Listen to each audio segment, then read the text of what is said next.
remembering General Hospital's Stone Cates on the 30th anniversary of his death.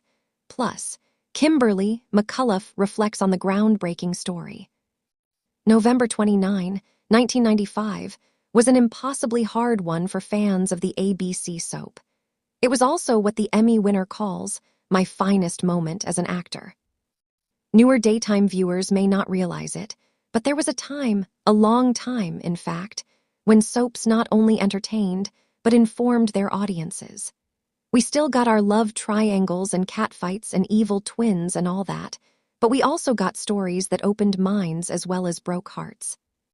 Back then, there were a lot more shows on the air, and none of them were as afraid of alienating even a few fans as the 4 remaining ones are now. So the genre's trailblazers dealt frankly with topics that today would scare the bejesus out of the powers that be. Agnes Nixon had All My Children's Erica Kane exercise her right to have an abortion and awakened One Life to Live's Carla Gray to the fact that Black lives matter. William J. Bell gave the young and the restless Catherine Chancellor a girlfriend. Claire Labine and Paul Avila Mayer used religious differences as an insurmountable obstacle in the romance of Ryan's hopes Patrick Ryan and Nancy Feldman. And at General Hospital, Labine gave a face to the AIDS epidemic, that of Stone Cates. Innocence lost. By the time he was diagnosed as being HIV positive, the audience was already enamored of Michael Sutton's character, the ward of local mafioso Sonny Corinthos and first boyfriend of Robin Scorpio. We watched Kimberly McCullough's teenage alter ego grow up on screen, so it was a big, big deal that we approved of Stone for her.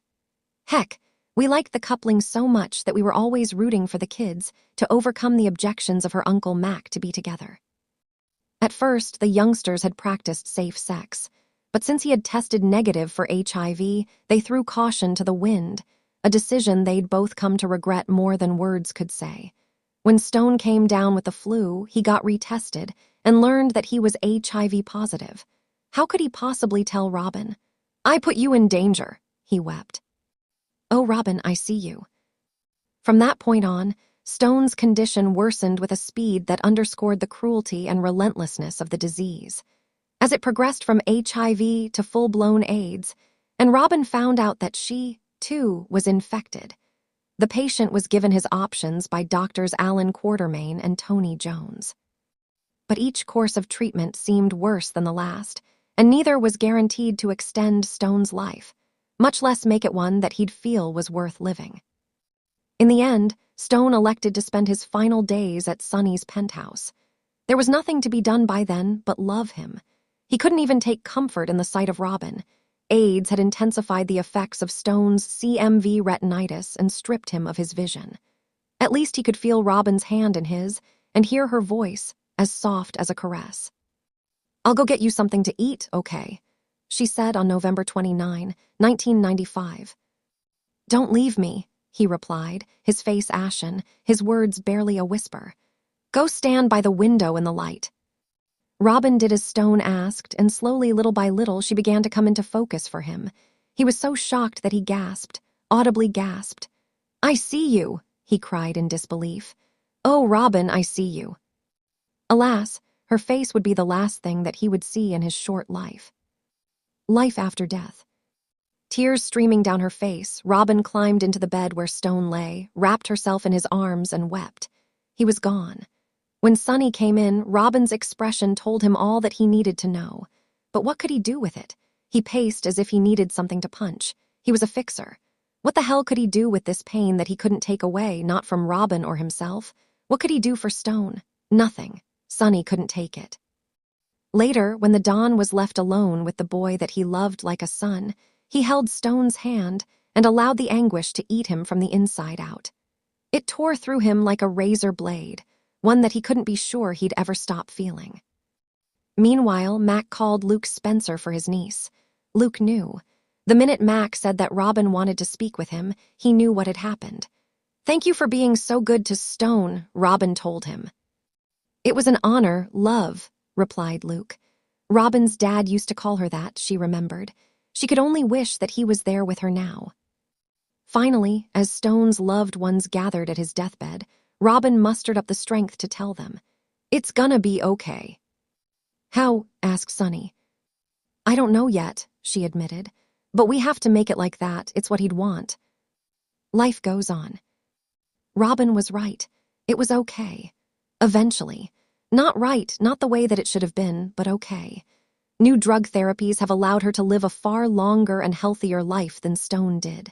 She was even able to marry and raise a family with fellow Dr. Patrick Drake.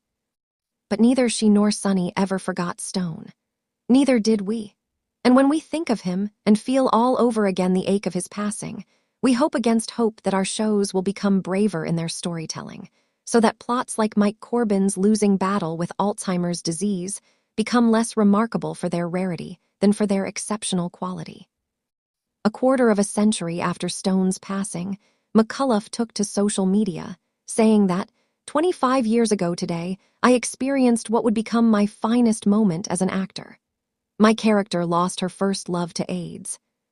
The love that poured through us that day was a reflection of the best of us, when we can see through the prejudice and the fear of a disease and treat the person experiencing deterioration with compassion, she continued.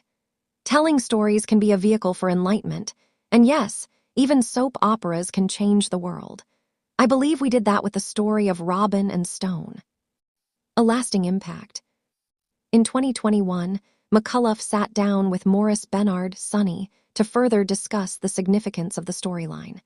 This was the first heterosexual couple ever in any medium to deal with AIDS, she noted during an episode of his State of Mind podcast. And we didn't harp on the fact of, well, how did he get it? If he was using drugs, he must be a loser. That wasn't the story, she added. The story was, this is what you're dealing with now. This is who you are as a person now. You're a great person. I'm falling in love with you. We are going through this together. I loved that non-judgmental, educational part about it. Soon, McCullough could tell that the storyline was affecting viewers. People would come up to me all the time and say, my brother's gay, and my mom wouldn't talk to him until this happened on the show, she related.